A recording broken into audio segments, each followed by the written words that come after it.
Hey everyone, welcome to Ben's Experience. In this video, I will show you how to add multi-language in Hostinger Website Builder.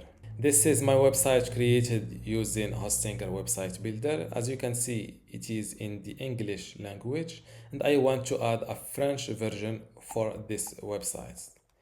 First, go to Website Settings, then click on Multi-Language.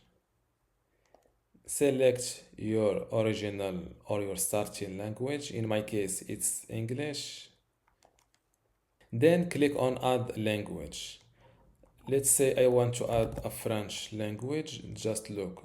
You can search your language. Add Français language. Click Add Language. You can select an icons for both languages.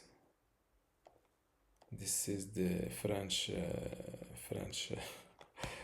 icon. As you can see, my changes are saved, and don't forget to hit update website. Now that my changes are published, let's see my website.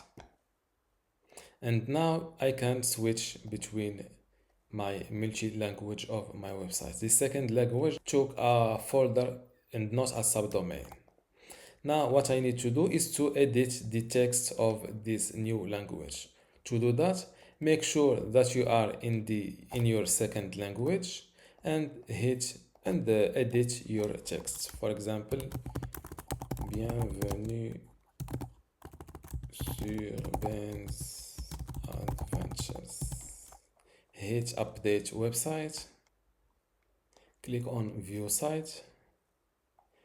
On the English, it says welcome, and in the French version, it says bienvenue. Before you go, I have something special for you. I have 2 free online video courses for you. The first one is about Hostinger hosting and WordPress managing, and the second one shows you how to use Hostinger Website Builder to make basic websites or online shops. You can get them both for free just by clicking the link in the description. If you like this video, give it a thumbs up and subscribe. If you have any question, leave a comment below.